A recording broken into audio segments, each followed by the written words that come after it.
Hello, everybody, and welcome back to the Crime Vine podcast. I am your host, Felicity Brooke, and if you are new here, basically this is a true crime and conspiracy theory podcast. I say it every episode, but we really don't do conspiracy theories that much.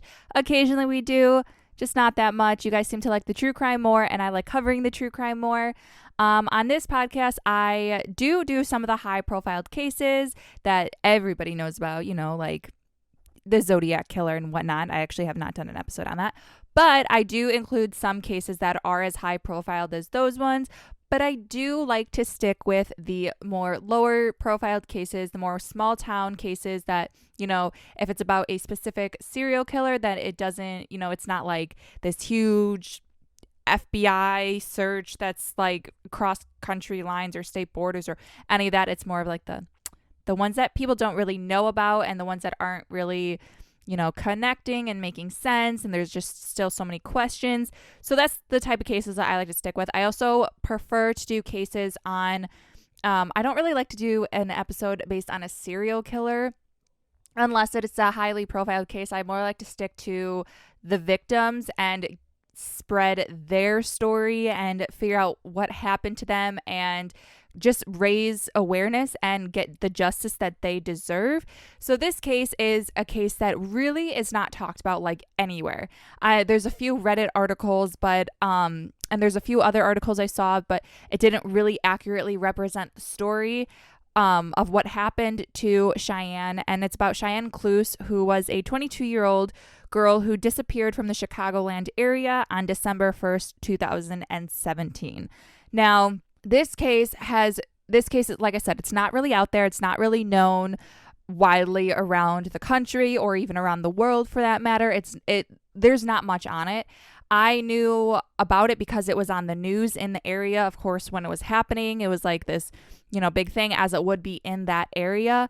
But for people that aren't from this area, that it's not going to be, on your guys' news channels, or it's not going to be, spread to you guys. So that's what the power of social media is. I found a few videos.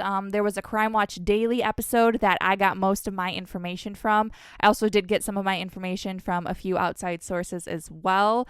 But other than that, there's not much to go off of. So this might not be that long of an episode, but I do have some theories to tie into this at the end, because like I said, there are so many questions. And while I was updating myself on the information, like the recents of this case, I had so many questions that I was like, oh my gosh, what is going on? Something isn't adding up, something's sketchy, so we're going to talk about that. But anyway, if you guys don't already, grab yourselves a drink, because this vine will definitely rope you in.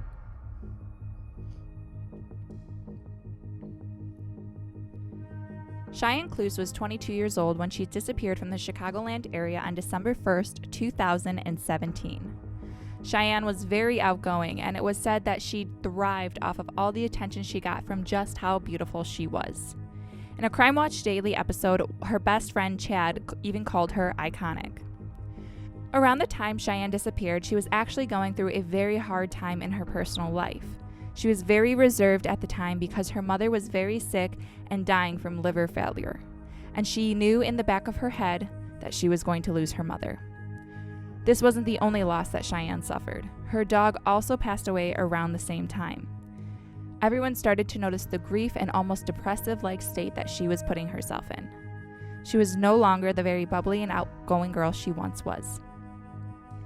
Cheyanne slowly came back out of her shell, and she had a lot of people around her to console her. Now, Cheyanne always had guys turning their heads her way, and she was used to that. But now that she is in a very different grieving state of mind, she just wanted the pain to be taken away. Cheyanne had been hanging out with a 38-year-old man named Brian, who was helping her through the hard times. Brian's way of helping her was by taking her to parties, which is not the healthiest way to cope, but they were also doing drugs and drinking. Brian wasn't typically the type of person Cheyanne would hang out with. I mean, he's so much older than she is, but again, grief can really do a number on someone and bring out a completely different person. Her best friend Chad kept a very close eye on Brian because he didn't exactly trust him. A week before Thanksgiving, Brian sent an Uber to pick Cheyanne up. It was then an all-day and all-night party with just Brian and Cheyanne at Brian's house. Brian supposedly said Cheyanne was acting like her normal self and nothing was suspicious about her. A day and a half after this supposed party, just after sunrise, Chad's phone began to blow up with a bunch of urgent text messages from Cheyanne. These text messages were Cheyanne asking Chad to come pick her up. Chad didn't see the messages till 20 minutes later when he woke up, but this would be 20 minutes too late. Chad texted and called her back, but he got no answer, and Brian is claiming to have no idea where Cheyanne is. Brian said he was sleeping for 18 hours, and when he woke up, Cheyanne was just gone. She made no phone calls or even Facebook posts, which was extremely unlikely for her. Now 12 days have gone by and still nothing, until suddenly there was a mysterious 911 call that was made. This phone call was made on December 11th from Cheyanne's phone. Then the person on the other line hung up before a single word was even spoken. The officers at this point don't know what to believe. Was it Cheyanne that made this phone call, or was it someone who may have taken her? The call to 911 pinged off of a cell phone tower located in the Mallard Lake Forest Preserve, which is 20 miles from Brian's house and 18 miles from Cheyanne's. Cheyanne didn't have a car or any money. So how did she get to Mallard Lake? DuPage County officers raided this land with K-9 units in hopes to find her. They did find some items of Cheyanne's that could be used as evidence. At this point, everyone is starting to grow frustrated with this whole case. They didn't find Cheyanne, and they didn't find her phone. Gia Hoffman, who is president of the Missing Persons Network, thinks that there could be some missing clues in the forest preserve and thinks it should be searched again. In March, she organized a volunteer group to search the 86 acres of forest preserve. They did a very thorough search, going inch by inch, lifting every tree branch, scouring every brush area in hopes to find some clues. Cheyanne's Aunt Sylvia joins the search. She said her heart was pounding the entire time, terrified of what she might find. This rendered to be yet another unsuccessful search. Gia isn't believing the story Brian was telling. He was the last person to see Cheyanne. Brian knows something that he isn't coming forward with. Despite Brian being a sketchy part of this case, he isn't a suspect or even a person of interest, for that matter. And they said Brian was talking and is seen as a valuable witness. Authorities searched his home and all of his personal devices and didn't find anything. Crime Watch Daily tried contacting Brian via phone, email, and even went to his home in Chicago, and they could not reach him. They ended up finding that Brian was in the Cook County Jail on charges of possession of firearms and narcotics, which rendered to be unrelated to Cheyanne's disappearance. So that pretty much is where that ends. There is literally nothing else on Cheyanne. There is no information anywhere. People are frustrated, and at this point, it happened in 2017. It's been 2 years. The likelihood of Cheyanne still being alive is very slim, especially if there is an assailant in this case. Did she just run away? It's very possible, but highly unlikely. So let's talk about some theories. Now, I want to disclose that this is just some theories that I came across and not in any way trying to blame or falsely make any accusations. A person is innocent until proven guilty, and we need to take that approach on this as well. Now, I have a few possible theories. Some are questions I have asked, and some are questions other people have asked that I found on the internet. The first one is, Brian was known for doing the drugs and partying. Is it possible that at this private party of just him and Cheyanne, maybe she OD'd on drugs or had a bad reaction, and Brian freaked out and hid the body? She could have been mixing drugs and alcohol, and it could have led to her death. There could have been foul play involved, but the police did not find any evidence of that or any evidence that would convict Brian. So at this point, that's probably not the case. I do think it is very, very, very possible that she could have OD'd on drugs. They could have been doing heroin. They could have been doing, all kinds of drugs. I mean, he was arrested on charges for narcotics. They did say it was unrelated to this case, but we know that he and her were doing the partying, they were doing the drinking, and they were doing the drugs. Now, if there was foul play, there would have been blood somewhere or something that would suggest that. But again, nothing was found, so I really don't think that there was foul play involved, at least not here, and maybe not by Brian. I'm not sure. I think the most possible for me so far is the OD scenario. That just makes the most sense given all the information that we talked about. Now, another point I want to add was that a few months before she went missing, she was actually arrested with a 31-year-old convicted felon named Gabriel. She had an open alcohol container in a car, and he was in possession of a controlled substance.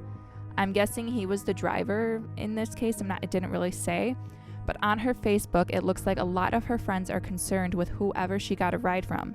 I doubt that she gave up on asking for a ride with just Chad, and it makes me wonder who else she asked and if anyone came and picked her up.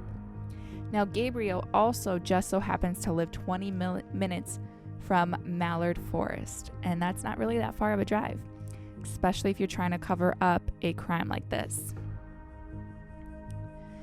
Okay, so what about the assailant dumped her body somewhere, then waited, took her phone in the woods, and calls 911 to get them to focus all their time in that area? It is possible that there was foul play involved by a different assailant and that they dumped her body somewhere else and decided to create a diversion. If that's the case, then this person needs to know exactly what they're doing.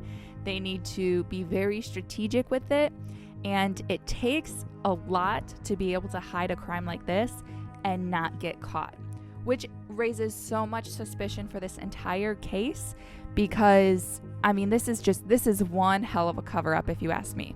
Like, the K9 units, the dogs are so trained that they would have smelt a deceased body, or not even that, they would have, if they gave her scent, Cheyanne's scent to the dogs, which most likely they did, they would be able to pick up her scent somewhere. So again, it's just not adding up. Nothing is adding up here. And I honestly don't know what could have happened. But they're also, so this comment I found on Instagram, I did want to include this because I wanted to include absolutely everything. But the possibility of this actually leading to something isn't really all that high. This is probably an old friend or someone who just wants to be disgusting and knows about the case, but wants to just put their 2 cents in. You know how some of those people can get. If it was actually serious, I would think that they would have gone to the authorities and not just posted it on Instagram. But it was by user Jesus1991, and the comment says, "Missed that body. Last time we talked was a day before Brian murdered you."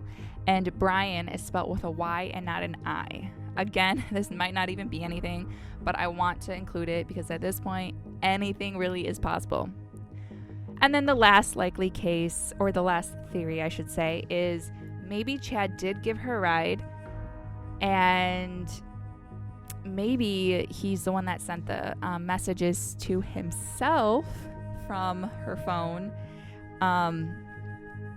I don't even know. It could, so during the Crime Watch Daily, it did say that Chad was kind of always the friend zoned friend, that he did like her, but they were best friends, and she told him that, and he was just like, that's really all it is. So it is possible he did get jealous from all the guys that she was suddenly hanging around and all the attention she was getting, and maybe he just was a jealousy outrage thing. I don't really know, but I do want to hear what you guys think about this case. That is all I have. Like I said, there are so many scenarios that could have happened. There are so many theories. Again, what I just stated, all that was just strictly theories. It's not anything that is true that we know of. We don't know any of this information. We don't know what happened to her. We don't know where she is. So far, it's kind of going as a cold case, and a person is innocent until proven guilty by the American legal system. So we do have to respect that, and we're not trying to make any accusations. They are strictly just theories. But I do want to hear what you guys think about this case. I do want to know what you guys think have happened. Have you guys heard about this case? Also, I do want to take this time to ask you guys to rate and review this podcast on whatever platform you are listening to. It greatly helps me out. And also, I am on Instagram and Twitter. My Instagram handle is at the Crime Vine Podcast. I am kind of active over there. I know I usually say this in every episode, but I do post quite a bit, and I do like to talk to you guys and interact with you guys. So either DM me what you guys think about this case, or DM me a case that you guys want to hear me cover. Or you can tweet at me. I'm on Twitter at the CrimeVinePO1. And yeah, so thank you guys so much for listening to this podcast, and I will talk to you guys next Monday.